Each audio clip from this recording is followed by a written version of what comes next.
In this video, we're going to be talking about how to get your grade on your notebook every unit.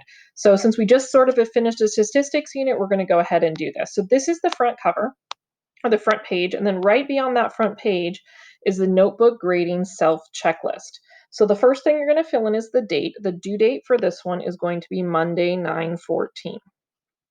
The page numbers that are due are going to be page numbers 9 to 25, okay? You need to, so to get your points on the notebook, you need to put your name on the top of every page. That's 5 points. You need to fill out the learning log, including the reflection. That's 15 points. Okay. All your essential questions need to be complete. That's 5 points. And as you've done these things, you can go ahead and check them off. All your I stand statements are written, and that's got checked off. You've actually finished the notes. That's checked off. Um, the summaries are complete, meaning you've answered the essential question in at least 3 complete sentences, or you've filled out all the elaborate questions, okay? You've annotated the notes, meaning you've included at least 2 questions or comments in the left-hand column between each essential question and summary. So since there were 3 sections of notes this time, you'd have 6 questions or comments in the left-hand column.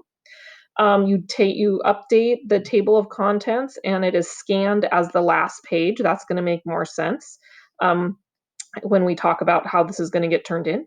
And then all pages are scanned and turned in, and that's 5 points. So you're going to go through that checklist. So the setup in your notebook here is, first of all, your learning log is always the first page of the section. So in this case, it would have been page 8. Then you're going to write the title of each one of the notes here in the table of contents. So the data gathering techniques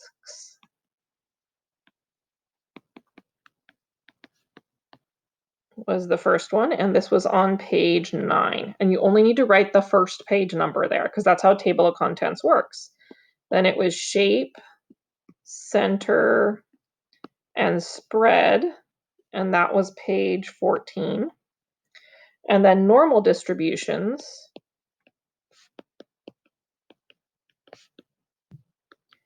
was page 22.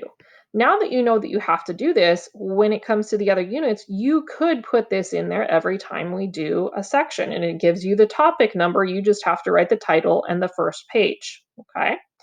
So then you should be at the learning log. So let's talk about the learning log. Really, you could be filling this out the entire time, but make sure, and I would put this is going to be the first page of the notes that you scan. So you're going to put your last name, your first name, and then it says Algebra 2 Trig Unit 1, okay? And that's when you scan it using the Rocketbook app, it should make that the title for you.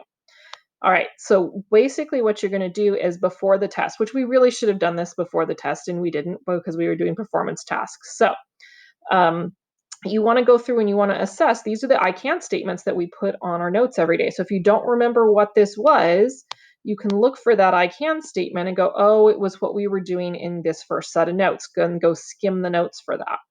And then you got to decide, can you teach it to someone else? Can you do it by yourself? Can you do it with help, or you can't do it?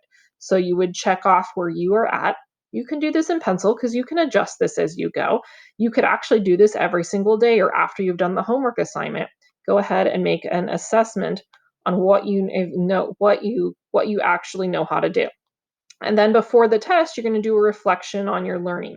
It should be a few sentences about what you actually really understand and what you still need to learn, so that when we redo the test, that way you can focus on those areas. And then, of course, you need to make sure that all of your notes have your first and your last name and they're edited properly. In the next video, I will demonstrate what your notes should look like when they get turned in.